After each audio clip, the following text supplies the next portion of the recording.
Start off with showing some of the teardown of the Ultimate Works Master Y.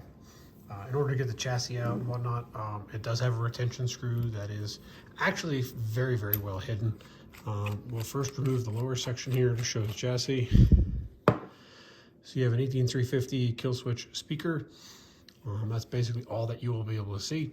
The battery should be removable through here without removing the chassis, so you shouldn't have too much of a problem with that. We do then have to remove, in order to get the chassis out, you'll take the emitter section, unscrew it, and I've unscrewed it most of the way already before the video start. Take it out, lay it to the side,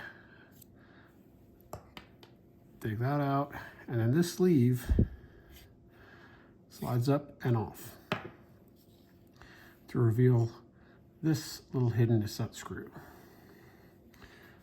I am going to go ahead and remove this also, if I can get my fingers on it.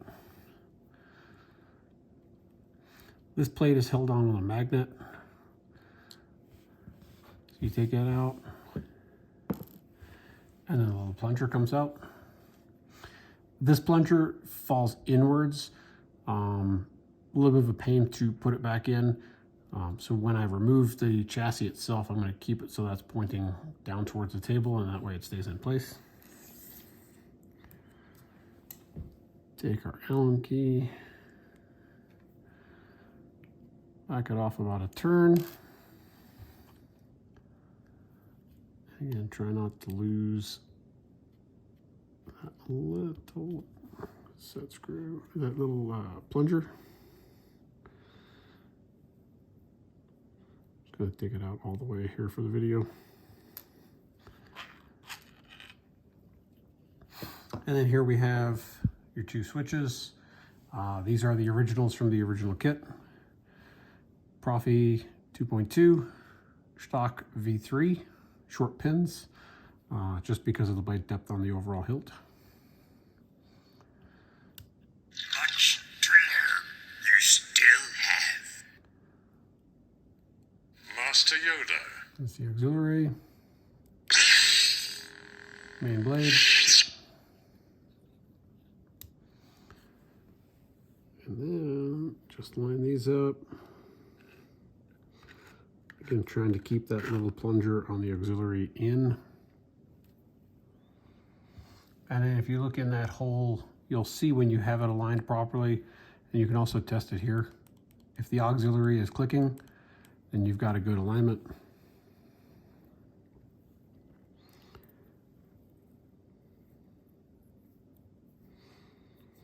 This can go down pretty snug, as you do have to have below flush there in order for the sleeve to actually go on and be able to move around freely.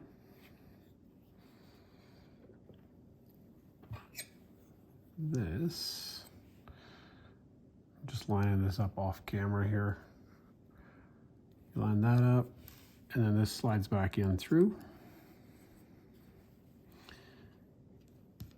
The thumb screw will hold those in. I usually put the thumb screw in last.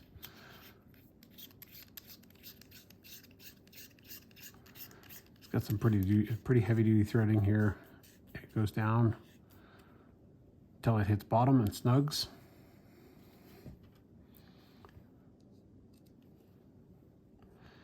This thumb screw is blade retention as well as blade plug. The blade plug itself will go down against the pins and stand up a little bit, so you'll want to push it down with your finger and then snug down that thumb screw. Putting these back, I just usually drop the plunger into the hole,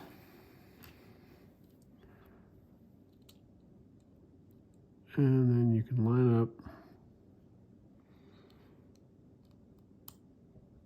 there.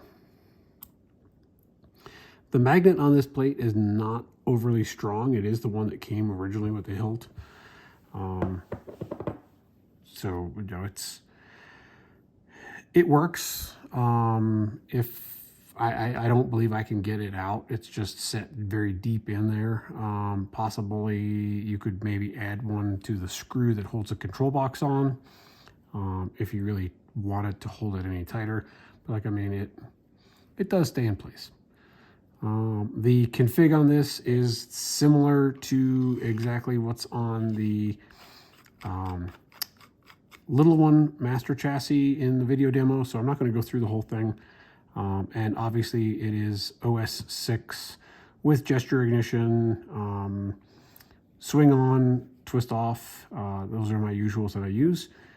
Auxiliaries on the side, and then the control box is your activation and main button. That is the overview. If there's any questions, by all means, let me know.